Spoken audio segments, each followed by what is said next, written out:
Hi friends, welcome to study 82 point से मैं रंजीत। आज लेके आऊँ दोस्तों सामान्य हिंदी का नया टॉपिक है शब्द युग्म। हर एग्जाम में कम से कम एक या दो नंबर के क्वेश्चन पूछे जाते हैं शब्द युग्म से। तो शुरू करते हैं।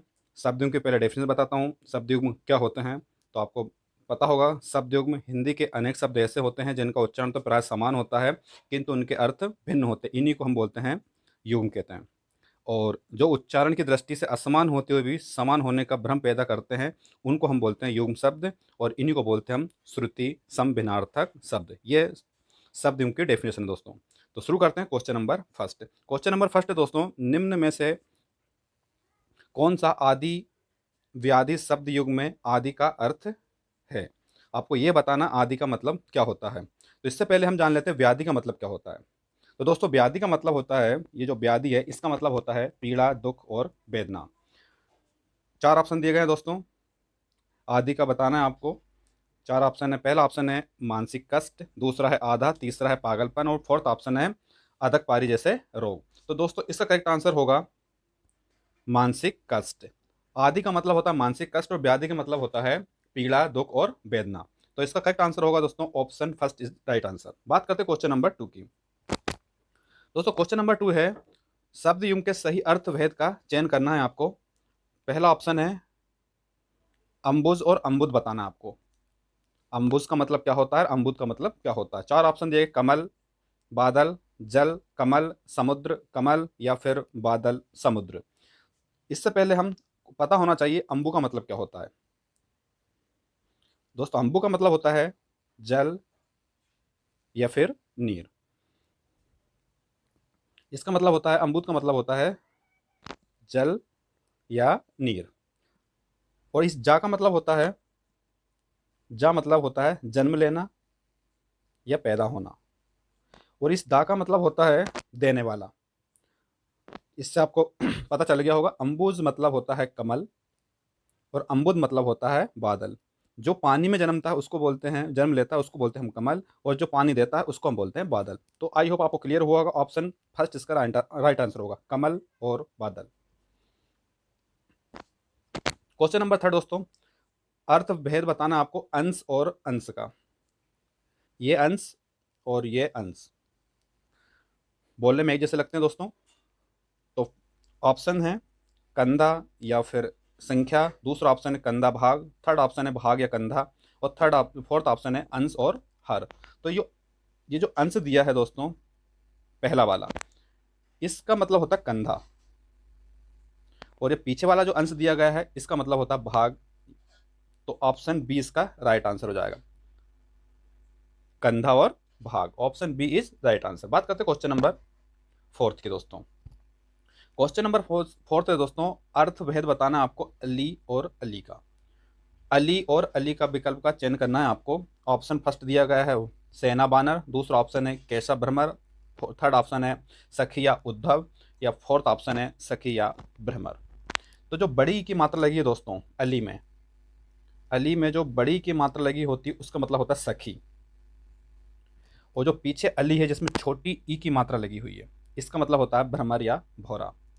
तो इसका करेक्ट आंसर होगा दोस्तों पहला सखी और दूसरा भ्रमर। ऑप्शन फोर इसका राइट आंसर होगा। जिसमें बड़ी की मात्रा लगी दोस्तों उसका मतलब होता है सखी, और छोटी की मात्रा लगी अली में उसका मतलब होता है भ्रमर या भौरा। ऑप्शन फोर इसका राइट आंसर होगा। बात करते हैं क्वेश्चन नंबर 5 की। क्वेश्चन नंबर 5 पे दोस्तों, मंदिर और मंदिरा युग्म का उपयुक्त अर्थ वाला युग्म कौन सा होगा। पहला ऑप्शन है पूजा घर या पुजारी, सेकंड ऑप्शन है घर या सवारी, थर्ड ऑप्शन है गुफा या बड़ी गुफा, और फोर्थ ऑप्शन है देवालय या अश्वशाला। तो दोस्तों, ये मंदिर है, इसका मतलब तो होता है देवों का स्थान। तो ये फोर्थ ऑप्शन इसका राइट होगा। और इस मंदिरा का मतलब होता है अश्वशाला।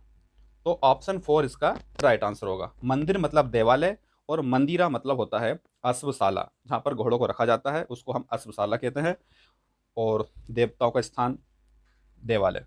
तो ऑप्शन फोर इसका राइट आंसर होगा। बात करते हैं क्वेश्चन नंबर 6 की। क्वेश्चन नंबर 6 है दोस्तों, नीचे दिए गए शब्द युग्म के सही अर्थ वाला युग्म कौन सा होगा। अभिराम या अविराम। चार ऑप्शन दिए गए हैं, सामर्थ्य उन्नति, प्रातःकाल सायंकाल, लगातार सुंदर या सुंदर लगातार। आपको ये बताना है। तो ये अभिराम है, इसका तो मतलब होता है सुंदर, और दूसरा अविराम है मतलब बिना रुके, मतलब लगातार। तो ऑप्शन इसका 4 सही होगा, सुंदर और लगातार। Option 4 is right answer. अभिराम मतलब होता है सुंदर, अविराम मतलब होता है लगातार। Option 4 is right answer. बात करते हैं क्वेश्चन नंबर 7 की दोस्तों। क्वेश्चन नंबर 7 है दोस्तों, सकल और शकल के सही अर्थ वाला युग्म कौन सा होगा? चार ऑप्शन है, कला और कृति, सन या संबत, संपूर्ण और अंश, और फोर्थ ऑप्शन है सबल और निर्बल। तो दोस्तों ये जो सकल है शरोते वाला, इसका मतलब होता है संपूर्ण, और ये शक्कर वाला है शकल, इसका मतलब होता है अंश। तो ऑप्शन 3 इसका राइट आंसर होगा। ऑप्शन 3 इज राइट आंसर, संपूर्ण और अंश। सकल मतलब होता है संपूर्ण, सकल मतलब होता है अंश। Option 3 is right answer. बात करते हैं क्वेश्चन नंबर 8 की। अच्छा क्वेश्चन है दोस्तों, क्वेश्चन नंबर 8, शब्द युग में जगत का अर्थ होता है कुएं का चबूतरा। जगत का मतलब होता है कुएं का चबूतरा, और इस जगत का सही अर्थ क्या होगा? जो दिया गया है जगत, इसके नीचे ताक के नीचे हलंत लगा हुआ है, इसका आपको अर्थ बताना है। चार ऑप्शन है, संसार, देश, आकाश या फिर जगना। आप वीडियो पॉज करके भी इसका आंसर दे सकते हैं। तो इसका करेक्ट आंसर होगा दोस्तों संसार। जगत मतलब संसार, आपने सुना भी होगा, लेकिन अधिकांश लोग जगत में ताक के नीचे हलंत नहीं लगाते हैं, तो उसका मतलब होता है कुएं का चबूतरा। आज आप इसको अच्छे से याद कर लेना। और ताक के नीचे जो जो हलंत लगा रहता है उसका मतलब होता है संसार। तो जगत मतलब संसार। ऑप्शन फर्स्ट इसका राइट आंसर हो जाएगा दोस्तों। बात करते हैं क्वेश्चन नंबर 9 की। क्वेश्चन नंबर 9 है, शब्द युग्म है अमित और अमित के सही अर्थ वाला युग्म कौन सा होगा? अमित में एक छोटी की मात्रा लगी है और अमित में बड़ी की मात्रा लगी है, इसका मतलब आपको बताना है। चार ऑप्शन है, स्थिर शत्रु, महान कड़वा, बहुत और शत्रु, विशाल या शत्रु। तो दोस्तों जो छोटी की मात्रा लगी अमित में, इसका मतलब होता है स्थिर, स्थिर होता है इसका मतलब, और एक अमित मतलब शत्रु। तो ऑप्शन फर्स्ट इसका राइट आंसर हो जाएगा दोस्तों। अमित यानी होता है स्थिर और अमित यानी होता है शत्रु। ऑप्शन फर्स्ट इसका राइट आंसर हो जाएगा मित्रों। बात करते हैं क्वेश्चन नंबर 10 की।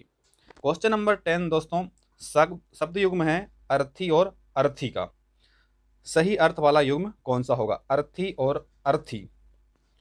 ऑप्शन दिए गए हैं दोस्तों, अर्थवान शब, दूसरा है सब याचक, थर्ड ऑप्शन है अर्थवान या याचक, और फोर्थ ऑप्शन है सब या अर्थवान। तो जो अर्थी दिया हुआ है अर्थी, इसका मतलब होता है दोस्तों सब, जो कि सब दिया हुआ है ऑप्शन 2 में और ऑप्शन 4 में। और इस अर्थी का मतलब होता है, इसका मतलब होता है दोस्तों याचक। तो आप क्लियर हो गया होगा आपको इसका करेक्ट आंसर। तो ऑप्शन 2 इसका राइट आंसर होगा। अर्थी यानी होता है सब, आपने सुना भी होगा, लेकिन अधिकांश लोग इस वाले अर्थी को सही मानते हैं। इस अर्थी का मतलब होता है सब, जो कि एक गलत है। अर्थी जिसमें अर्थी लिखा हुआ है उसका मतलब होता है सब, और अर्थी यानी होता है याचक। तो ऑप्शन बी इसका राइट आंसर होगा दोस्तों। बात करते हैं क्वेश्चन नंबर 11 की। क्वेश्चन नंबर 11 है दोस्तों, व्यंजन मतलब होता है खाद्य पदार्थ, और ये व्यंजन का सही अर्थ आपको बताना है। चार ऑप्शन है, क ख आदि ध्वनियाँ होती है। व्यंजन का मतलब क्या एकांत होता है, या फिर पंखा होता है, या फिर जड़ होता है? तो आप करेक्ट आंसर दे सकते हैं वीडियो पॉज करके। तो इसका करेक्ट आंसर होगा दोस्तों, व्यंजन मतलब होता है पंखा।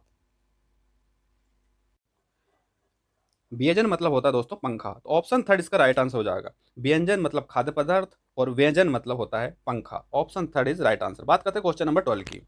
दोस्तों 12वां क्वेश्चन है, कपीस और कपीस, जिसमें छोटी की मात्रा लगी हुई है उसका मतलब होता है भूरा, और जिसमें बड़ी की मात्रा आपको बताना है कपीस। ऑप्शन दिए गए हैं दोस्तों, बादल, केसरिया, हनुमान या फिर लाल। तो कपीस का मतलब तो भूरा होता है, लेकिन इस कपीस का मतलब आपको बताना है। तो इसका करेक्ट आंसर होगा दोस्तों हनुमान। हनुमान चालीसा जिन्होंने पढ़ा होगा उन्होंने बहुत आसानी से इसका आंसर लगा दिया गया होगा। तो कपीस मतलब होता है दोस्तों Hanuman. Option 3 is right answer. बात करते हैं क्वेश्चन नंबर 13 की। क्वेश्चन नंबर 13 है दोस्तों, तरणी यानी होता है सूर्य, और इस तरणी का अर्थ आपको बताना है। ऑप्शंस हैं तरणताल, तैराक, नाव या फिर पत्नी। तो तरणी यानी होता है सूर्य, ये तो सही बात है, लेकिन तरणी यानी होता है नाव। ऑप्शन टू इस थर्ड इसका राइट आंसर हो जाएगा दोस्तों। नाव इसका करेक्ट आंसर हो जाएगा। तरणी यानी होता है नाव। बात करते हैं क्वेश्चन नंबर 14 की। 14 क्वेश्चन है अवधि और अवधि का आपको अर्थ बताना है। 4 ऑप्शन दिए गए हैं दोस्तों। समय सीमा, दूसरा ऑप्शन है समय एक भाषा, तीसरा ऑप्शन है गणना सीमा, या चौथा ऑप्शन है सीमा समय। तो आपको इसका करेक्ट आंसर बताना है। तो दोस्तों इस अवधि का मतलब तो होता है जिसमें छोटी ई की मात्रा लगी है, इसका मतलब तो होता है समय। समय किस किस में है? तो ऑप्शन टू फर्स्ट और टू में है। और ये जो अवधि है जिसमें बड़ी की मात्रा लगी है, उसका मतलब होता है अवधि एक भाषा है, आपको पता होगा। तो एक भाषा है और इस अवधि का मतलब होता है समय। समय एक भाषा, तो ऑप्शन टू इसका राइट आंसर हो जाएगा दोस्तों। Option two is right answer. अवधि यानी होता है समय और अवधि मतलब एक भाषा, तो option two is right answer होगा दोस्तों। बात करते हैं क्वेश्चन नंबर 15 की। 15वां क्वेश्चन है दोस्तों सीता और सीता का अर्थ क्या होगा? 4 ऑप्शन दिए गए हैं। चीनी, जानकी, गीला, जानकी। थर्ड ऑप्शन है शिला या फिर समय। और फोर्थ ऑप्शन है धातु खेल। आप वीडियो पॉज करके इसका आंसर दे सकते हैं। तो इसका करेक्ट आंसर होगा दोस्तों, इस चीनी का मतलब होता सॉरी इस सीता का मतलब होता है चीनी, और इस सीता का मतलब आपको पता होगा जानकी। तो आप इसका करेक्ट आंसर लगा सकते हैं चीनी और जानकी। सीता मतलब होता है चीनी और सीता मतलब होता है जानकी। तो ऑप्शन फर्स्ट इसका राइट आंसर होगा दोस्तों। बात करते हैं क्वेश्चन नंबर 16 की। 16वां क्वेश्चन है दोस्तों व्याकरण। व्याकरण एक शब्द शास्त्र होता है और इस व्याकरण का मतलब आपको बताना है। ऑप्शंस हैं व्याकरण का ज्ञाता, भाषा का ज्ञाता, विधि का ज्ञाता या धर्म का ज्ञाता। तो व्याकरण मतलब होता है शब्द शास्त्र, व्याकरण मतलब होता है व्याकरण का ज्ञाता। तो ऑप्शन फर्स्ट इसका राइट आंसर हो जाएगा। व्याकरण मतलब होता है व्याकरण का ज्ञाता। बात करते हैं क्वेश्चन नंबर 17 की। 17वां क्वेश्चन है दोस्तों विष और विष का अर्थ क्या होगा? ऑप्शंस हैं जहर डंक, जहर अमृत, जहर कमल की डंडी या फिर सांप जहर। दोस्तों इस विष का मतलब तो आपको पता होगा, जहर होता है, जो कि ऑप्शन फर्स्ट में, टू में और थर्ड में, तीनों में जहर दिया गया है। लेकिन इस विष का मतलब आपको पता नहीं होगा। तो दोस्तों इसका मतलब होता है कमल की डंडी। तो ऑप्शन थर्ड इसका राइट आंसर होगा। विष यानी होता है जहर, विष यानी होता है कमल की डंडी। तो option third is right answer. बात करते हैं क्वेश्चन नंबर 18 की। क्वेश्चन नंबर 18 दोस्तों उपल और उत्पल का सही अर्थ आपको बताना है। क्या होगा सही अर्थ? ऑप्शन है दोस्तों कमल, पत्थर, दूसरा ऑप्शन है गुलाब कमल, थर्ड ऑप्शन है पत्थर कमल और फोर्थ ऑप्शन है कमल या गुलाब। उपल और उत्पल का आपको सही आंसर बताना है। तो दोस्तों उपल यानी होता है पत्थर, आपको पता होगा उपल यानी होता है पत्थर। पत्थर किस में है? ऑप्शन थर्ड में ही इसका राइट आंसर हो सकता है। और उत्पल यानी होता है कमल। तो ऑप्शन थर्ड इसका राइट आंसर होगा कमल और पत्थर। पत्थर और कमल। उपल यानी होता है पत्थर और उत्पल यानी होता है कमल। तो ऑप्शन थर्ड इसका राइट आंसर होगा दोस्तों। बात करते हैं क्वेश्चन नंबर 19 की।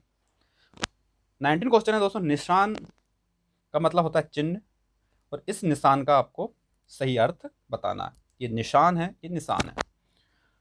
ऑप्शन है शमशान, झंडा, सुनसान या फिर पतंग। तो आपको पता होगा ये निशान का मतलब होता है दोस्तों झंडा। निशान मतलब झंडा। तो ऑप्शन टू इसका राइट आंसर होगा दोस्तों। निशान यानी होता है झंडा।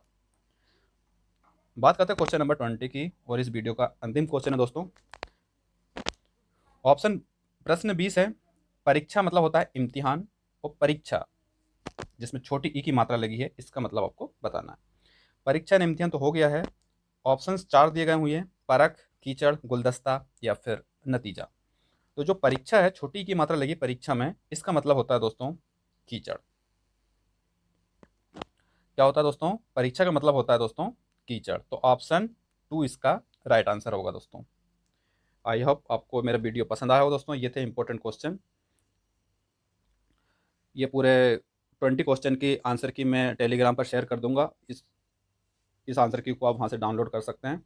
और कमेंट्स में ज़रूर बताना यदि आपको इसका सेकंड पार्ट भी चाहिए हो तो इसे ऐसे इंपॉर्टेंट क्वेश्चन का। फिर मिलता हूँ मैं दोस्तों आपको नेक्स्ट वीडियो में। जब तक के लिए जय हिंद, जय भारत, थैंक यू।